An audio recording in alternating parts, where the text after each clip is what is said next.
Hello, welcome to my daily mini blog. আজ সকাল 6টার সময় ঘুম থেকে উঠেই আমি জামা কাপড় অল্টার করতে আরম্ভ করেছিলাম। তার জন্য তো একটা আদা চায়ের খুব দরকার পড়েছিল। এরপরে মুখ চোখ ধুয়ে আমি ওপরের রুমে চলে গেলাম, মানে আমার রুমে চলে গেলাম আর রুমটা পরিষ্কার করে নিলাম। এই আয়নাটা আমার ভীষণ ফেভারিট জানো। কালকেই পুজো, আজ আমাদের বাড়িতে অনেক লোকজন এসে যাবে আর আমার বর অনেক রাতে আসবে। যাই হোক, আমার রুমটা গোছানো কমপ্লিট হয়ে গেল। এরপরে আমি শ্বশুর শাশুড়ি আর বরের সাথে গল্প করে নিলাম। তারপর একটু বনবিটা বিস্কুট খেতে খেতে আমি একটু এডিটিং করে নিলাম। তা করতে করতে দেখলাম আমার দিদি এসে গেছে। দিদি আর দিদির ছেলে এসে গেছে আর সঙ্গে আমার বড় ছেলে, মানে আমার বড় গপুকে নিয়ে এসে গেছে। আজ দুই ভাই একসাথে থাকবে।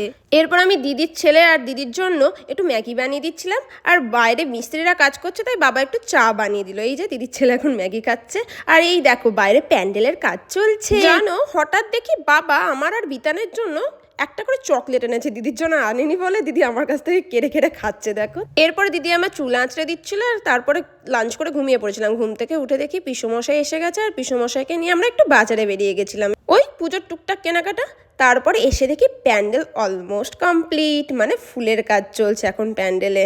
আর ঘরে এসে দেখি জামাইবাবু এসে গেছে। দেখো দিদি জামাইবাবু খুনসুটি আরম্ভ করেছে। তারপর কাকা কাকিমারাও এসে গেছিলো। এইখানে আমাদের ঠাকুর বসবে। আজকে খাওয়া দাওয়া করে ঘুমোবো না, কারণ অনেক রাতে আমার শ্বশুর শাশুড়ি আর বর আসবে। কাল আবার ভোর ভোর উঠতে হবে। আজকের ভিডিওটা এই পর্যন্ত থাকলেও কাল আবার দেখা হচ্ছে। টাটা।